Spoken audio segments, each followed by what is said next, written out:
Pemirsa, Wakil Menteri Agraria dan Tata Ruang Badan Pertanahan Nasional Raja Juli Antoni mengaku diberikan tugas ada dua oleh Presiden Joko Widodo.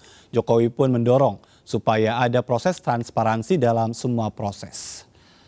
Dua ya tadi Pak Presiden menyampaikan. Pertama, menyelesaikan konflik agraria. Kemarin kita baca ya di Wakatobi, Pak Presiden menyampaikan arahan. Banyak terjadi pedang-pedangan istilah Pak Presiden ya. Banyak terjadi konflik di bawah yang sangat membuat kita sedih ya. Dan oleh karena itu ini harus diselesaikan secara maksimal ya, secepat mungkin, sebanyak mungkin. Dan kedua, proses sertifikasi ya, PTSL akan terus dilanjutkan semaksimal mungkin juga menjelang Pak Jokowi selesai masa periode keduanya ini 2024. Cukup? Ada disebut soal uang habitat mafia tanah nggak Pak? Ya, salah satu ya saya kira ya, salah satu problem terbesar kita salah satunya adalah mafia tanah, kita sering mendengar itu. Dan ya Pak Jokowi mendorong supaya ada proses transparansi ya, dalam semua proses. Karena sekali lagi kepemimpinan Pak Jokowi ini adalah kepemimpinan yang melayani. Oleh karena itu proses yang simple, yang transparan, proses yang melayani, ya, itu menjadi pesan Pak Jokowi yang akan nanti dieksekusi secara langsung oleh Pak Menteri dan saya akan membantu mengeksekusi. Ketua Umum Partai Persatuan Pembangunan, Suharso Monoarfa bersyukur atas terpilihnya Zulkifli Hasan sebagai Menteri Perdagangan. Suharso memastikan bergabungnya Ketua Umum Partai Amanat Nasional itu ke dalam Kabinet Indonesia Maju tidak akan mempengaruhi Koalisi Indonesia Bersatu yang telah dibentuk. Suharso mengatakan Presiden Jokowi tentu memiliki alasan yang rasional untuk memilih para menteri maupun wakil menterinya. Menurutnya Zulkifli Hasan, seseorang yang memiliki pengalaman, bergabungnya Ketua Umum Partai Amanat Nasional itu ke dalam kabinet tidak akan mempengaruhi Koalisi Indonesia Bersatu atau KIB yang telah dibentuk oleh Golkar, P3 dan Partai Amanat Nasional. Dan pemirsa, untuk melengkapi dialog kita malam hari ini sudah bergabung bersama kami melalui sambungan Zoom ada Arya Fernandes, peneliti dari CSIS. Selamat malam Mas Arya. Selamat malam Mas, apa kabar? Ini koalisi jadi juga sekalipun kita tahu ini maju mundur ya koalisi tersebut. Menurut Anda adakah sesuatu yang istimewa dari reshuffle maksud saya yang maju mundur itu? Atau justru yang istimewa adalah makan siangnya? Oke, jadi memang kalau kita lihat di tengah riuh rendahnya reshuffle kabinet yang isunya sudah beredar sejak tahun lalu, kemudian pelantikan kabinet baru hari ini, saya kira tidak begitu ada yang spesial karena memang kita tahu bahwa Presiden membutuhkan dukungan penuh parlemen untuk menyukseskan sejumlah program strategis nasional ke depan, misalnya terkait IKN, kemudian juga terkait beberapa program legislasi nasional yang saat ini tengah dibahas di parlemen, misalnya Omnibus Law di sektor keuangan, begitu juga soal RKUHP ya. Jadi Presiden memang membutuhkan dukungan penuh parlemen untuk menyukseskan agenda-agenda strategis nasional ke depan. Untuk itu saya kira makanya kemudian PAN diajak untuk bergabung ya. Memang kita punya tradisi yang buruk soal koalisi ini karena partai-partai tidak punya komitmen permanen soal koalisi. Koalisi pra pemilu presiden dan koalisi pasca pemilu presiden selalu terjadi switching gitu ya.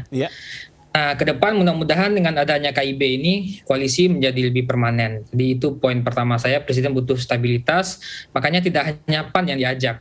Presiden juga mengajak beberapa partai non-parlemen ya. Kalau kita lihat dalam struktur kabinet itu ada Perindo, ada PSI, ada PBB juga gitu ya. Nah, jadi saya kira itu poin pertama. Poin yang kedua, saya kira adalah memang ini tidak mudah bagi beberapa menteri karena waktu sisa menjelang akhir masa jabatan ini sekitar 2,5 tahun. Dan kita tahu para menteri baru dan wakil menteri baru ini butuh beradaptasi. Beberapa di antaranya tidak pernah punya pengalaman profesional di bidangnya saat ini dan tentu tantangannya ke depan akan berat saya kira. Baik, Mas Arya, tapi kalau berbicara tentang misalnya ini PSI ya yang mengganti posisi Wakil Menteri Agraria, sekalipun masih ambil oleh PSI begitu, ada pesan tersendiri nggak? Dan juga ada kabar kita tahu kan sebelumnya sempat juga Pak Jokowi memanggil Menteri Pertanian, tapi ternyata tidak ada dalam list reshuffle hari ini. Saya kira poin kedua yang ingin saya sampaikan, Pak Jokowi ingin memastikan adanya stabilitas politik hingga akhir masa jabatan di Oktober nanti. Makanya dalam reshuffle kali ini Presiden tidak mengutak-atik sama sekali kursi kabinet yang berasal dari partai-partai koalisi awal ya. Nah, kalau untuk PSI saya kira itu deal internal aja. Jadi ada deal atau mekanisme negosiasi di internal untuk berbagi antara Pak Surya Chandra dengan Pak Raja Juli Antoni. Saya kira itu kesepakatan internal mereka. Itu kayak baik. Jadi posisi sekarang ini partai-partai koalisi udah sama-sama senang lah ya gitu. Ya itu juga yang membuat kenapa reshuffle ini maju mundur ya. Karena memang Presiden memikirkan kemungkinan-kemungkinan terburuk ya dan risiko-risiko kalau memang ada koalisi, dan proses negosiasi dengan partai-partai politik itu saya kira nggak mudah juga gitu ya. Dan jamuan makan siang tadi saya kira itu adalah gongnya ya. Presiden ingin memberikan pesan bahwa di tingkat koalisi sebenarnya nggak ada isu lagi soal masuknya PAN gitu segala macam gitu. Tapi proses menuju ke sananya itu panjang ya. Dan Presiden memang butuh momentum. Pertama bagaimana memastikan agar ketika PBB dan PAN masuk itu tidak muncul riak-riak di internal.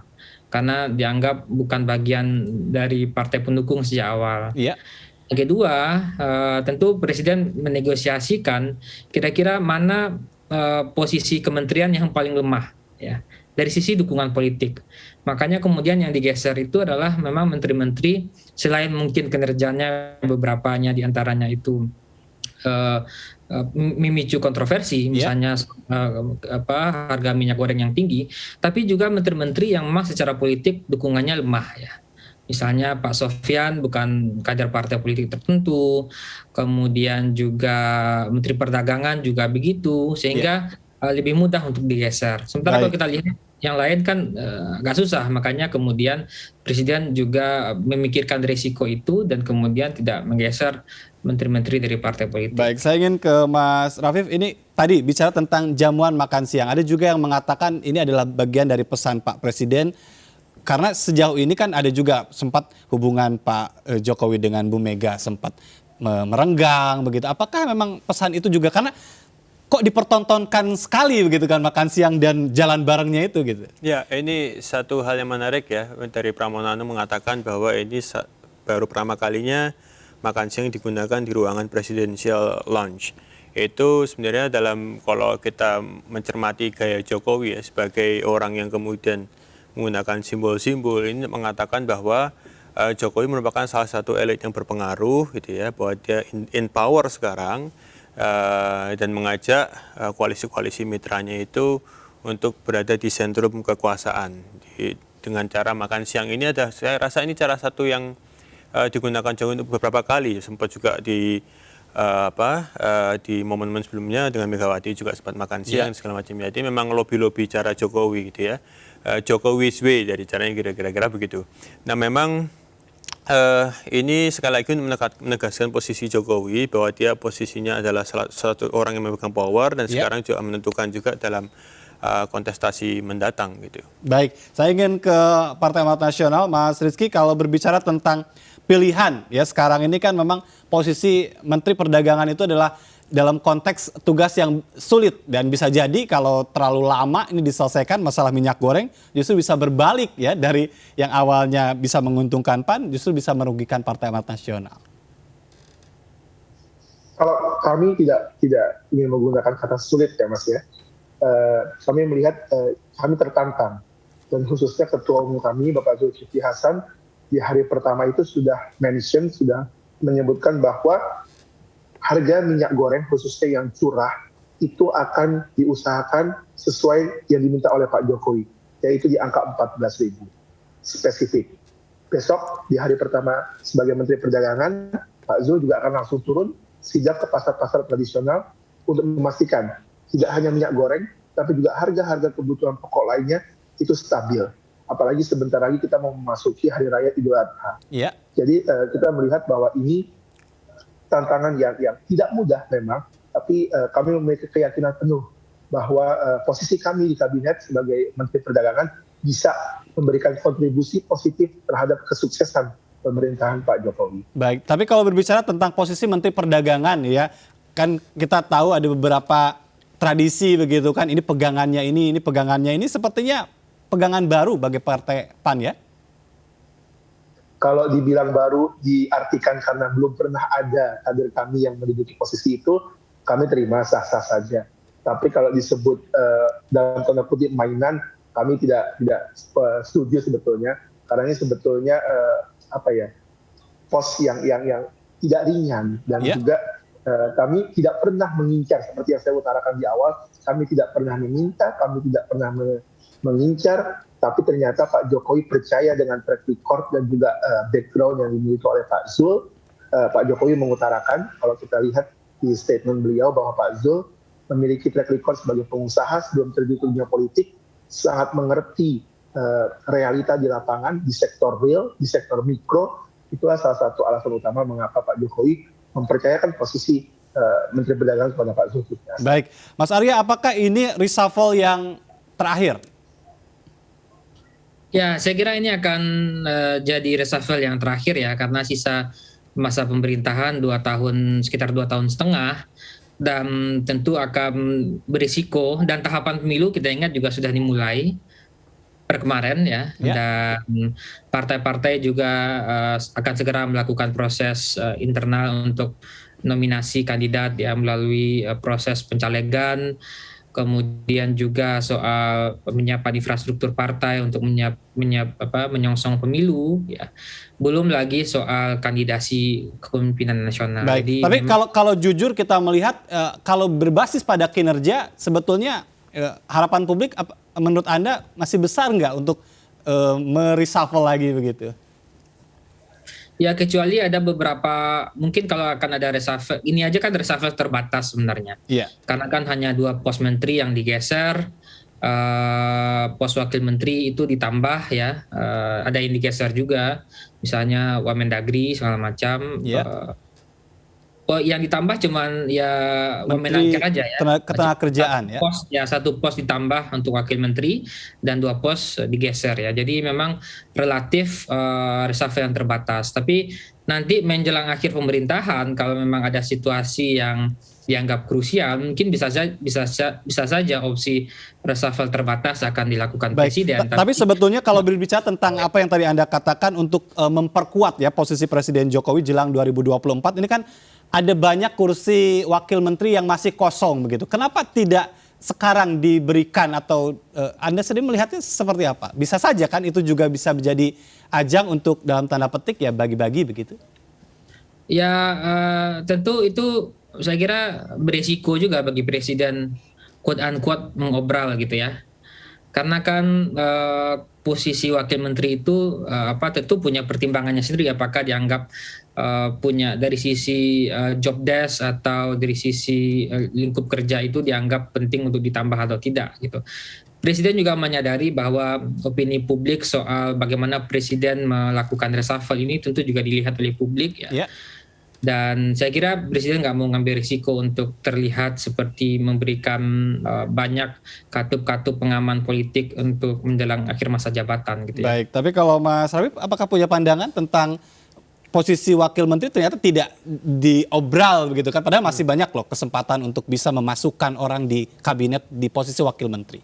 Ya, saya rasa ini dari sisi manajerial sebagai pertimbangan utama ya. Satu, bahwa jika ada posisi wamen itu justru akan dalam beberapa hal, kalau memang ada sinergi yang baik antara keduanya, antara menteri dan wamen, maka pemerintahan dan pekerjaan dengan baik. Apabila ada clash itu justru akan menghambat gitu ya. Terlebih lagi 2,5 tahun ke depan ini waktu yang relatif singkat dengan agenda-agenda besar yang sudah di depan mata.